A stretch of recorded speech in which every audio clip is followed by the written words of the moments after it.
दोस्तों, यह कहानी एक जवान लड़की की है। उसकी शादी ज़बरदस्ती एक अमीर और बूढ़े आदमी से की जाती है।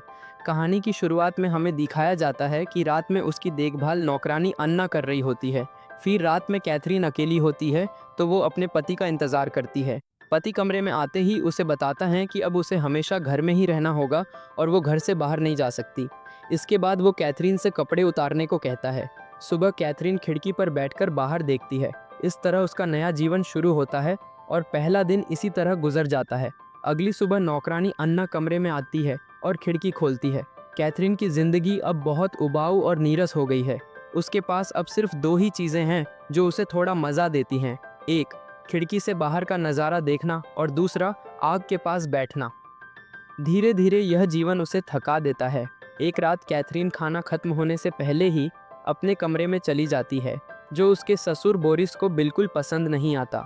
बोरिस उसे डांटता है और कहता है कि उसे अपने पति का इंतज़ार करना चाहिए। वह अन्ना से कहता है कि देखो, कैथरीन उसकी बात मानती है या नहीं।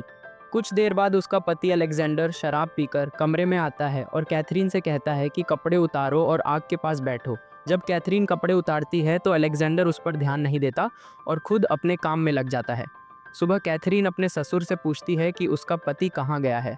बोरिस बताता है कि उनकी एक खान में विस्फोट हुआ है और अलेक्जेंडर वहां गया है। अगले दिन बोरिस भी अपने काम से लंदन जाने वाला था, इसलिए कुछ समय के लिए कैथरीन को घर में अकेले रहना था। जैसे ही बोरिस घर से निकलता है, कैथरीन पहली बार लंबे समय बाद बाहर जाती है और ताज़ी हवा में गहरी सांस लेती है। अगली सुबह अन्ना और एक और नौकरानी घर से बाहर चली जाती हैं। कैथरीन हमेशा की तरह आग के पास बैठकर सो जाती है, लेकिन अचानक बाहर से आ रही चीखों की आवाज़ से उसकी नींद खुल जाती है। वह घर से बाहर निकलती है और एक कमरे से आवाज़ें सुनती है। अंदर जाकर देखती है कि कुछ मजदूर वहाँ हैं और अन्ना को चादर में लपेटकर कमरे के बीच में लटका दिया गया है। मजदूर सेबेस्टियन हंसते हुए कहता है कि वे सूअर तोल रहे हैं। यह देखकर कैथरीन गुस्से में आ जाती है और तुरंत अन्ना को छोड़ने का आदेश देती है। वह सबको बताती है कि उन्होंने अलेक्जेंडर का समय और पैसा बर्बाद किया है, इसलिए अब वह खुद उन पर नज़र रखेगी। घर लौटने पर उसे उस मजदूर का नाम पता चलता है, वही सेबेस्टियन, जो हाल ही में वहां काम करने आया था। अगली सुबह कैथरीन टहलने के लिए बाहर जाती है और फिर से सेबेस्टियन से मिलती है। वह मजाक में कहता है कि उसका घर दूसरी दिशा में है, लेकिन कैथरीन उसकी बात अनसुनी कर देती है और मुस्कुराकर आगे बढ़ती है। रात होते होते कैथरीन को अपने दरवाजे पर दस्तक सुनाई देती है। जब कैथरीन दरवाज़ा थोड़ा खोलती है तो बाहर सेबेस्टियन खड़ा होता है।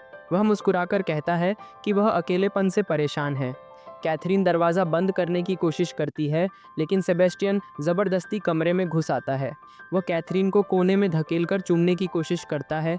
कैथरीन उसे दूर करती है, लेकिन थोड़ी ही देर में वह खुद उस पर झपट पड़ती है और उसे चूमने लगती है। बहुत दिनों बाद कैथरीन किसी के इतना करीब आई थी। सुबह पहली बार कैथरीन मुस्कुराकर जागती है, वह खुश थी। अब वह और सेबेस्टियन चोरी छिपे मिलते रहते हैं और एक दूसरे के करीब आते हैं। एक सुबह अन्ना जंगल में मशरूम तोड़ रही होती है। वह देखती है कि सेबेस्टियन कुत्तों के साथ टहल रहा है। अन्ना उसे चेतावनी देती है कि उसकी मालकिन के साथ ये रिश्ता ठीक नहीं है, लेकिन सेबेस्टियन उसे डराकर चुप कर देता है। रात को कैथरीन फिर से सेबेस्टियन के पास जाती है और यह सब अन्ना दरवाजे के छेद से देख लेती है। अगली सुबह अन्ना कैथरीन के कमरे में आती है और बताती है कि उसके ससुर लंदन से वापस लौट आए हैं। रात के खाने में बोरिस अन्ना से शैंपेन लाने को कहता है, लेकिन वह शैंपेन पहले ही कैथरीन पी चुकी थी। अन्ना अपनी मालकिन को बचाने के लिए कुछ नहीं बताती। इस पर बोरिस उसे जोर से डांटता है और उसे जमीन पर झुककर जानवर की तरह चलने को कहता है। जब बोरिस को पता चलता है कि कैथरीन का सेबेस्टियन के साथ रिश्ता है, वह गुस्से में जाकर सेबेस्टियन को बुरी तरह पीटता है और उसे कमरे में बंद करने का आदेश देता है। कैथरीन यह सुनकर बोरिस से कहती है कि वह सेबेस्टियन को तुरंत छोड़ दे, लेकिन बोरिस उसे जोर का तमाचा मारता है। दोनों के बीच फिर झगड़ा होता है और बोरिस गुस्से में अपने कमरे में चला जाता है। कैथरीन कुर्सी से दरवाज़ा बंद कर देती है। इसके बाद कैथरीन अन्ना से कहती है कि वह उसके साथ बैठकर खाना खाए, क्योंकि उसे अकेले खाना पसंद नहीं। वह अन्ना से उसके परिवार के बारे में बातें करने लगती है। इसी बीच दरवाजे पर बोरिस जोर जोर से पीटता है और कहता है कि उसकी तबीयत ठीक नहीं है, लेकिन कैथरीन अन्ना को कहती है कि दरवाज़ा मत खोलो और अपनी जगह पर बैठी रहो।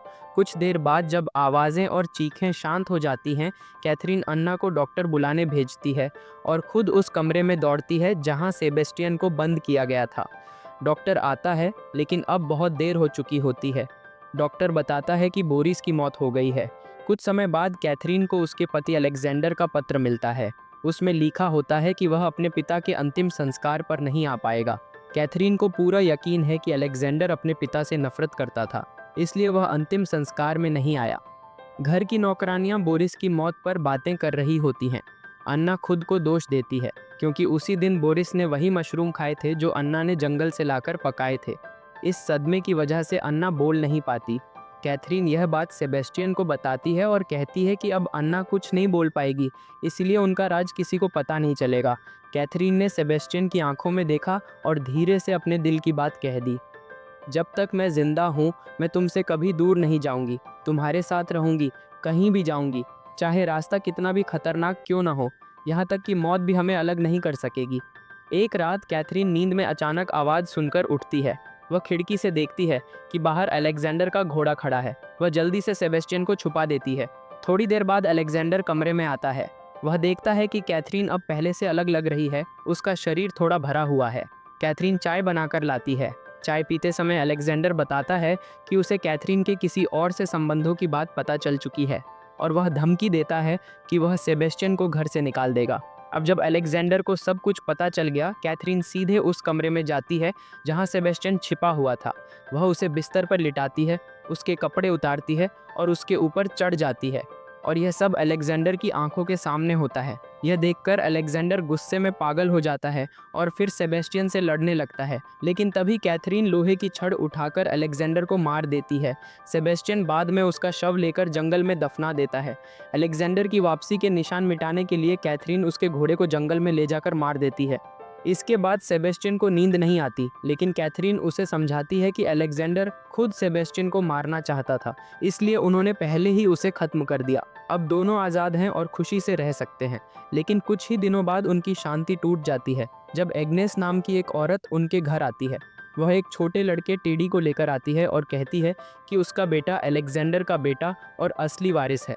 कैथरीन को यकीन नहीं होता, लेकिन एग्नेस के पास सारे कानूनी दस्तावेज हैं जो इसे साबित करते हैं।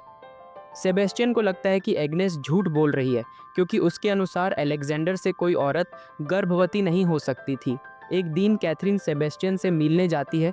सेबेस्टियन कहता है कि अगर वे दोनों पकड़े गए तो उसे यह जगह छोड़नी पड़ेगी, इसलिए वह तय करता है कि जब तक टेडी यहाँ है वह कैथरीन से नहीं मिलेगा।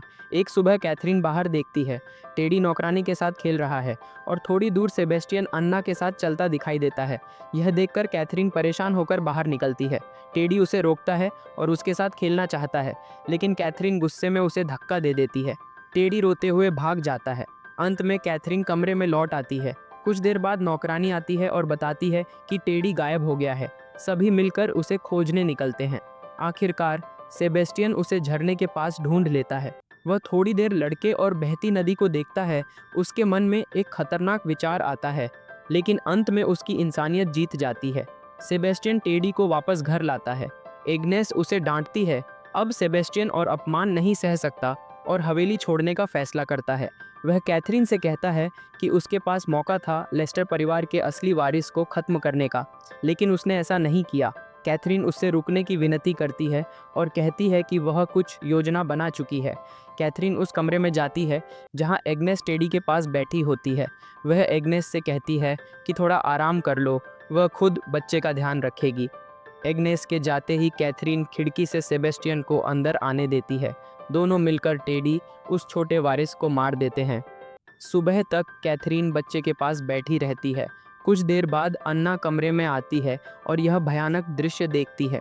उधर अपराध बोध से परेशान सेबेस्टियन अलेक्जेंडर की कब्र पर जाकर रोता है और फिर भागते हुए हवेली लौट आता है। वह देखता है कि कैथरीन डॉक्टर से झूठ बोल रही है। वह कहती है कि वह सो रही थी और जब जागी तो टेडी पहले ही मरा हुआ था। डॉक्टर टेडी के शरीर पर ताजे निशान देखकर पूछता है कि क्या किसी ने कमरे में घुसने की कोशिश तो नहीं की जब वह सो रही थी। तभी सेबेस्टियन अंदर आता है और सब कुछ मान लेता है। वह बताता है कि उन्होंने टेडी को मारा। साथ ही वह यह भी बताता है कि कैथरीन ने अपने पति अलेक्जेंडर और बोरिस को भी मारा था। अलेक्जेंडर को लोहे की छड़ से और बोरिस को जहरीले मशरूम खिलाकर। कैथरीन झूठ बोलती है और कहती है कि मशरूम हमेशा अन्ना लाया करती थी और हर सुबह सेबेस्टियन उसके साथ जंगल जाता था। वह आरोप लगाती है कि शायद अन्ना ने ही बोरिस को जहर दिया हो, क्योंकि बोरिस ने एक दिन पहले सेबेस्टियन को बहुत मारा था और उसे कमरे में बंद कर दिया था। अब अन्ना कुछ नहीं बोल पाती। बोरिस की मौत के बाद उसने अपनी बोलने की शक्ति खो दी थी, इसलिए कोई भी कैथरीन के झूठ को साबित नहीं कर सकता। आखिर में सेबेस्टियन और अन्ना दोनों को कठोर सजा मिलती है, बाकी सभी नौकर हवेली छोड़ देते हैं। इस तरह गर्भवती कैथरीन अकेली उस बड़े घर में रह जाती है और यहीं पर फिल्म खत्म होती है। तो दोस्तों, लेडी मैकबेथ की ये कहानी हमें दिखाती है कि जब इंसान पर जुल्म और बंधन हद से ज़्यादा बढ़ जाते हैं तो उसके अंदर छिपी अंधेरी इच्छाएं बाहर आ ही जाती हैं। कैथरीन ने आज़ादी पाने के लिए सब कुछ दांव पर लगा दिया, प्यार, इंसानियत और यहाँ तक कि अपनी आत्मा भी। लेकिन आखिर में जिस आज़ादी की उसने चाह की थी, वही उसे हमेशा के लिए उसे अकेलापन देकर चली गई। कभी कभी जीत भी हार जैसी लगती है और यही इस कहानी की सबसे बड़ी सीख है। अगर आपको ये कहानी पसंद आई हो तो वीडियो को लाइक, शेयर और चैनल को सब्सक्राइब करना ना भूलें, ताकि हम आपके लिए ऐसी और भी दमदार मूवी एक्सप्लेनेशन लेकर आते रहें। धन्यवाद दोस्तों, फिर मिलेंगे एक नई कहानी के साथ।